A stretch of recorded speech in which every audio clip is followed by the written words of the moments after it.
Let me get into why I'm into this game, Starfield, and why you're seeing what you're seeing today, right? So, Starfield, sci-fi, science fiction, out into the stars, space exploration. What's out there? Let me be real with you, man. Coming up, I never was really a sci-fi fan. I never was into science fiction. I was a PlayStation guy. I had a PlayStation, so I tried to convince myself not to like things of science fiction because Xbox had Halo, and everybody was talking about Halo. I was like, I don't want no Halo, fam. Like, what is this? What is this, fam? Like, I don't want no aliens and shooting grunts. And I tried to just reinforce the fact that, hey, I don't have that system, so I'm gonna trash it. I was a console warrior back then. But anyways, science fiction wasn't anything that I like looked at as something as I do now. Right, I'll get into that. It was just a little I'll look at a movie here and there. I'll look at The Matrix. But it was this one movie in particular that for some reason it stuck with me. Not iRobot. All right, everybody loves to bring up iRobot. But no, it was Artificial Intelligence, right? By I think it was Steven Spielberg. It was one of those movies that I seen as a young kid where I just it was kind of uncanny, right? It was showing how robots and a society that's ran with artificial intelligence. I can't get into like the deep reasons why it just stuck with me. It was just one of those movies, one of those movies you just think about when you was a kid. Like, yeah, I remember where I was, time and place, watching this one particular movie. So I think that's where a little small interest in sci-fi type of things just was there at base. So fast forward, let's move to when I bought Fallout 3, right? I believe Fallout 3 was my first experience of like sci-fi. Besides Killzone, Killzone, I don't see that as sci-fi maybe, but I didn't feel no sci-fi out of it. I guess I've always been a sci-fi fan, but it was more passive than it is, up front like I'm being with Starfield. So the time I bought Fallout 3 was when I was able to also purchase the Mass Effect trilogy. The Mass Effect trilogy is absolutely one of the most outstanding trilogies of all time. You're missing out if you're never partaken in the game trilogy itself. It's available now, the Definite Edition. You can play it on EA Play. I think it's available on Game Pass. I don't know. But you're doing yourself a disservice by not playing that trilogy. Mass Effect and Fallout 3, that combination of games struck a nerve, right? More so in Fallout 3, it was like okay, at the time period that I played it, that interest in a Bethesda game, right? It came about. Like, the quirkiness of it, the jankiness of it, the RPG elements of it. Me making these decisions that are very much going to change the outcome of the game itself. Like, these decisions, like I was interacting with people. Not like I have to be honest, when I was coming up, I never was like this real social type of person. I was always little like, hey, to myself, like, what's up, man? If we cool, we cool, but if we not, I'm not going out my way. So being able to like experience Fallout 3 at that base level of like the earthly, like on Earth, right, on ground, then going into space with Mass Effect and experiencing other different type of relations with other alien races, learning the history of those people, the Turians, the Krogan species, what else, and the Asaris, is it the Turians? Did I say Turians? What was the ones that put the genophage on the Krogans? Like, they said they was growing at an exponential rate, and they had to like slow them down. But just learning about the politics of the galactic, species, I just loved going through that right at that time. Also, at the same time, playing Fallout 3. So that built up that sci-fi. Yeah, so Fallout 3 and Mass Effect trilogy changed my whole perspective, right? It changed my whole interest level in sci-fi. Yo, why is homeboy just standing there? But you get to see the upgrades in the engine, right? And the creation 2.0 engine by Bethesda. That's a pro that I actually have for Bethesda's new IP of Starfield. But anyways, so yeah, that was my interest level in Bethesda games. It started with Fallout 3, which is one of my favorite games of all time, and Mass Effect 1, 2, and 3, right? That whole trilogy, one of the greatest of all time. So going into maybe 2015, playing Fallout 4, banger. Like, that was one of the best games Bethesda put out, but it was also one of them games I had heavy disappointment in. Like, yo, you just made it for the casuals, fam. You just made it for the people that want to. And I understand why, but it's like you kind of watered down some of the mechanics, the factions. It really didn't make a difference who you chose at the end. They just kind of watered down Fallout 4, but mechanically it was an upgrade. Like I brought up previously, how janky Fallout 3 was. Fallout 3 retained some of its quirk by the way the mechanics were in the game. Like the way the creation engine didn't have no ADS, so it wasn't really no proper way to aim down sight. And I really like the game for that reason. I don't think it needs an ADS. It was just at the time perfect for what it was. It didn't need to be this innovative first-person shooter. And then when they went to Fallout 4, they innovated in that aspect and the mechanics of gunplay. But anyways, so I'm in university in 2015, and my interest, started to peak whenever I heard the Incredible True Story album by Logic. Excuse me. I heard that album, and it kind of like, it took me to another level, bro. Like, that whole album had me feeling totally different about, like, just the space. I had the guy that played on Cowboy Bebop, Spike. He was the main voice in each, like, snippet, what they call it, little skits. Skits in between each track. So so shout out to Logic on that. I started yearning for a game from Bethesda, thinking like, man, I wonder what they'll do.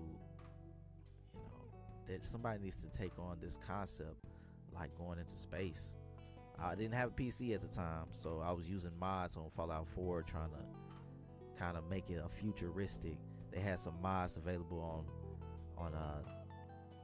and that's why I loved Bethesda, because they started making mods available through the Xbox platform. And I was like, yo, man, I love this. Then I purchased the PC in 2018, and here we are now. So yeah, with the reveal of Starfield, the whole purchase of Bethesda ZeniMax, it just was so perfect. It was a perfect unification of my dream.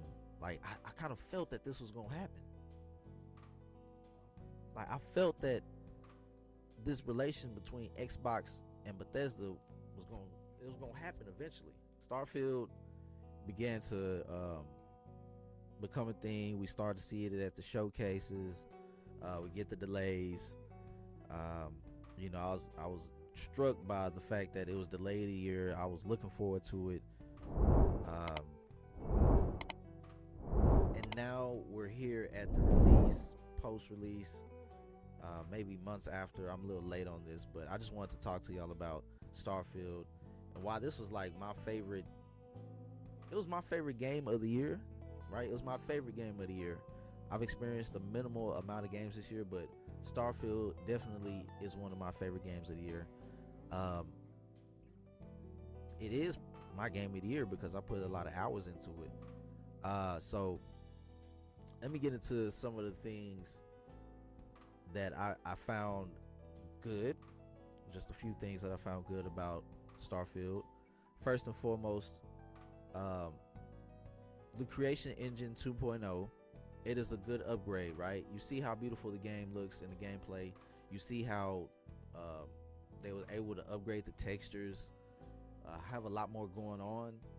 We seen the sandwich whole, the whole sandwich meme, how they're able to put that many things on screen simultaneously, have that many objects that you can interact with, right? All those objects are interactable, and the fact that they can load up the engine like that, that's always been something unique to the Creation Engine. We can say a few other things about the Creation Engine, and I'll get on to that later.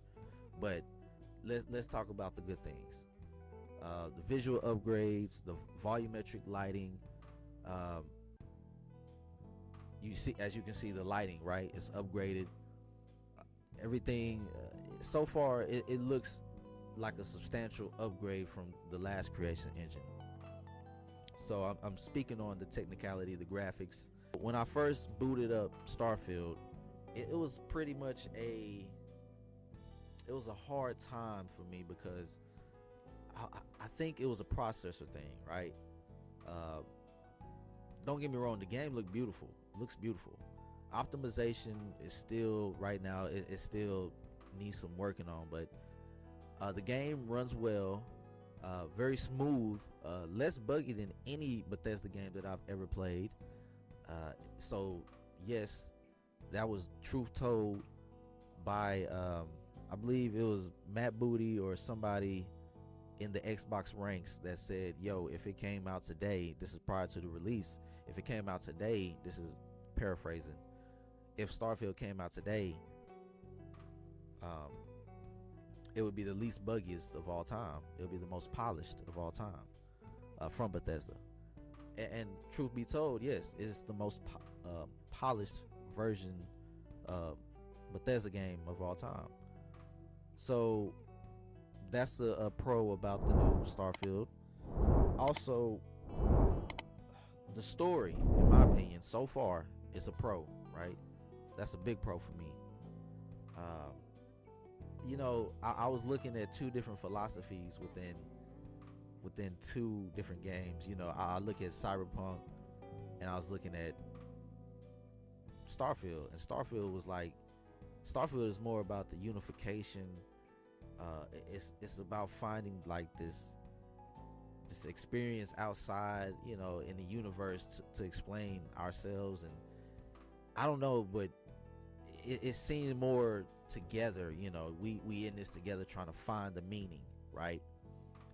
Then in Cyberpunk, it's like a look down on the human race itself. It's a look down on us as if we are like little pets. You know what I'm saying? We don't know what's good for us. Like if you if you look at Westworld, it's more in that aspect of looking down on the humans and what they've created. It's just funny and it's unique. It's really something just looking at these two games and how they explain the universes and the lore and everything. But Starfield, the story for me, it struck because these are good, valid questions that we ask. Like, what's out there? This game takes place far hundreds of years past where we are now, and not hundreds, maybe 100 years from now, 150 years, I think, and it pretty much is accurate to what we'll be, searching for at that time, whenever we have access to this type of technology. And like I've said about the story, there's one point in the story where you find out what really happened to Earth. I kind of spoiled it, didn't I? So the animations are a lot better. Let's see, the gunplay is about the same as Fallout 4. Um, Dialogue systems are great. You know, they had this persuade system to where you have to talk to them, and you got this certain amount of attempts. It's a neat little concept. I'll give them that. The good thing about it, I'm playing it on PC, so I was able to get nice sharp visuals about the game. Oh man, I mean, it's such. Oh, let me talk about this. I almost forgot. The musical score, right? The musical score in Starfield is one of the best. It's one of the best. Why I say that? All right, the musical score, like you see right here in this gameplay. You see right here. You see right here. The music that's playing, it's almost as good as the Citadel in Mass Effect. I talk to me, cause I know Mass Effect. My Mass Effect players, I gotta talk to me. Whenever we roaming, like the first time we started roaming in Mass Effect 1, the Citadel, and that music kicks in. Oh, that I can't replicate it as much as I want to. I want to say it. I want to do put the little tune on it. I can't do it like they did it. Yo, the musical score in Starfield, I'm surprised it didn't get any nominations at the Game Awards. Like, what they do that at? Come on, man. Come on. So, you know, Starfield, exploring out there in the planets, you know, the combat music. Oh, that's another thing. I love the space combat when I got used to it, right? I was like, oh, okay, I can get with this. Another thing, I love like I said, the environment. Whenever you're exploring, it's procedurally generated, meaning you take a look. I'm not a game developer, so this is what I'm assuming, right? This is what I'm assuming. You take a bank of textures and assets, and you kind of make them the same, like, but you put them in a bank, and like it generates the content, not crafted hand by hand, but by machine, right? It generates it into a structure, or like something that, like a planet, right?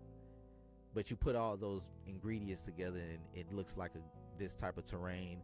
You can change the temperature, this and that. Now, I'm not going to say this was a fault of the game. This is actually a good thing, because yeah, the planets look absolutely stunning. Every time I step foot on a new planet, I'm like, yo, woo. Like, yo, this is what's up. This what's up. So snow planet, sandstorm, you know, you get frostbite, all those type of things can occur in Starfield. So that is a good thing when it comes to Starfield. And I know people that plays it on Xbox, they say the game is absolutely beautiful, right? On the Series S, it's absolutely stunning. So you can't deny that. You can't deny that. So we're talking about the pros of Starfield, my little mini review going into 2024. So let's talk about a few of the things that are bad, and to me, bad to me. I don't want to say bad, but these are feelings that I've had. Well, hold on. You know what? Let me be a little honest. Let me see what I did here.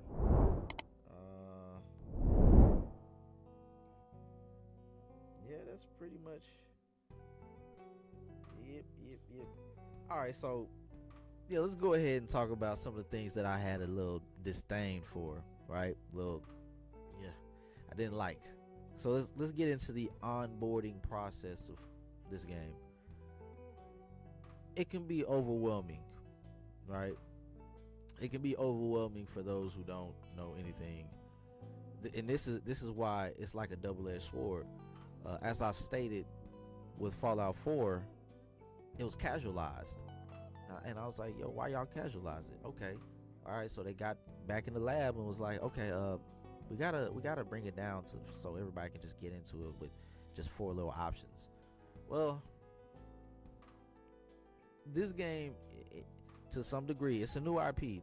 This game, to some degree, retains that DNA, right? Of casualized 4 options. You choose 4 options, and you keep going.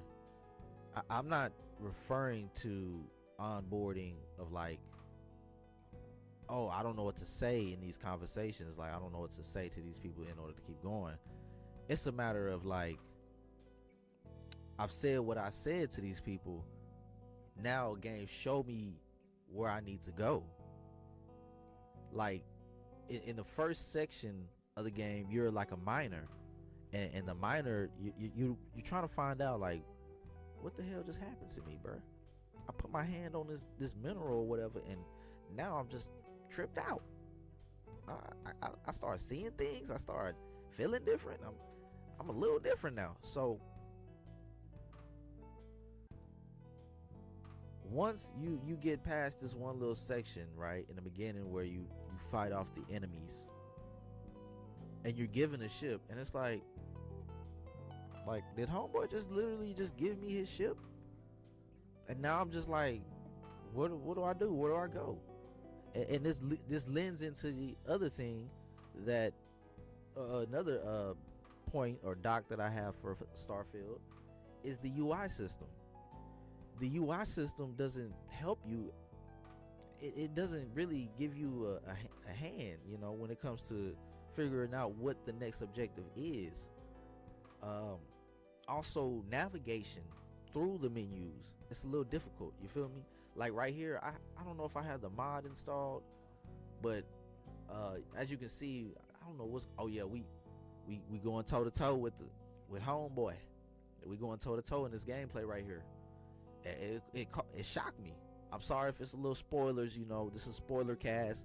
This is the 9-5 podcast, episode 2, and thanks for tuning in. If you're here, hit that like button and subscribe. We're talking about Starfield. We're talking about Xbox going forward, and we're also going to talk about a few channel updates. excuse me, that I plan to get into. Right, I plan to do for next year. So yeah, Starfield UI system. Man, come on, bro. I had to install something on Nexus to make sure it's better. You know, it was pretty bad in navigating how we engage. Hold on, make sure. Yeah, and how we engage the game, right? Optimization, bro. This is a side effect of being a PC gamer. Optimization, absolutely okay. It was absolutely okay. It was okay, right? And this is my first time like downloading a day one, downloading a Bethesda new release. This is Bethesda Game Studios, the people that make Fallout. Fallout 76, yeah. But yeah, I didn't purchase that on PC. I'm talking real deal. This is the first game. Ooh, say, look, homeboy right here is getting the works. Hey, homeboy wasn't letting up. And if you play Starfield and gotten to this point, you know who he is. And that's why it's like so intriguing, the story, and I love that about Starfield. But onto the optimization, the game didn't have DLSS 2.0 or 3.0 moment of release, as it should have, or FSR 3.0. And I believe now it's implemented, post-release by update. But come on, bro, come on. It should have been there day one. But I haven't re-downloaded it ever since they released the new patch. I need to get into that. I'll probably talk about that in a 2020 4 update on how I feel about Starfield. We'll probably get to that a little later, but right now, optimization was a thing for me that kind of hindered my outside experience, because I noticed whenever I'm inside, I was able to get high frame rates, but when I'm outside, it kind of tanks maybe 10 FPS down, because maybe it's a lot more going on. I don't know. But optimization, that was a big thing that kind of hindered my experience. Starfield, one thing about the fact that it is procedurally generated is the fact that y'all claim all of these planets, right? 1,000 plus planets. We got 1,000 planets procedurally generated. Claim to be accurate based off of what NASA's saying. 1,010% of them are, I guess, have the possibility of having life forms on it. So the thing about this, in this case, Bethesda done got in the way of themselves, right? By implementing this idea of like every planet has to have a mining outpost or something of like, damn, somebody already been here. Like the idea of like, oh, this planets have already been explored. Like, oh, there's a mining outpost, or here's a base here. Just for the simple fact of like having that, oh, the player needs somewhere to explore, right? They need somewhere to find a little point of interest to move towards every time they land on these planets. So like, it kind of defeats the whole purpose of feeling like this pioneer, like this person that's seen it first, done it all, done it first, stepped on this planet first. I just don't know how they can circumvent that. You can take some of that, just nothing on the planet, a bare planet. You'd be like, you can be able to plant your foot on there, right? Like that would be a nice little concept of like, okay, knowing that there's nothing completely on this planet, you can put your base there, come back, and see that, oh, there's somebody else here now. Like, hold up, you can create a whole dynamic or a whole story off of that. But there's side quests we know that dives into somebody being up in the atmosphere, like, oh, there's people down there already, and we were supposed to set up shop here, and they're here. So anyways, the side quest in the game is also phenomenal. Wonderful job, right? That goes into the story, but the side quest is just as good as the normal quest.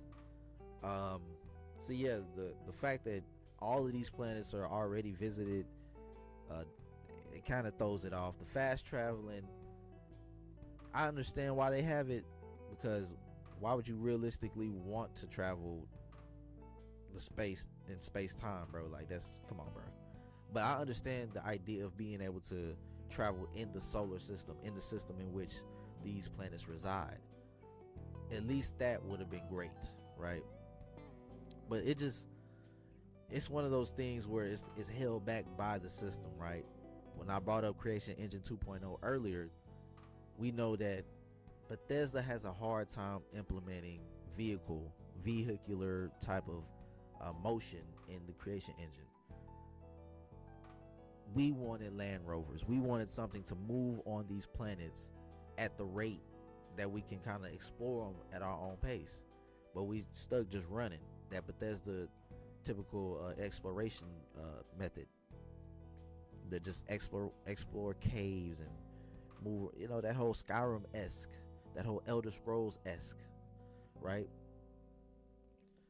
So yes, Creation Engine 2.0, that's one of the docks, another dock. It's like, dang, y'all upgraded, but y'all still can't do it.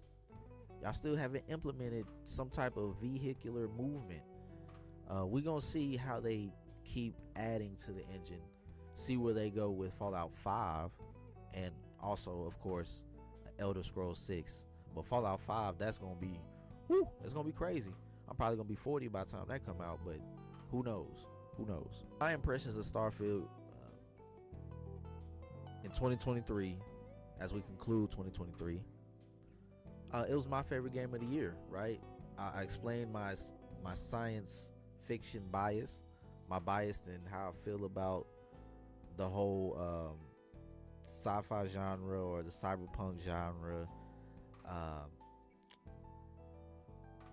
How we got to this point, how we got to Xbox being the sole owners of this IP now, or Bethesda being the owners of this new IP, right? It's a new IP, so I got hope for what they do for it in the future. This game could be totally different from now, 10 years from now, maybe 5, possibly 5 or 2 years, 2-3 years. Once the modders get a hold to the Creation Engine 2.0 or the new upgrade, it's gonna be crazy out here. The mods gonna go crazy. This game gonna look completely different. All right, so my impressions, like I said, my favorite game. I don't want to put a number on it, but I highly recommend, right? Highly recommend you play Starfield. Coming from the one and only JD, right? His word don't get any better than that. So that's all I have to say about Starfield.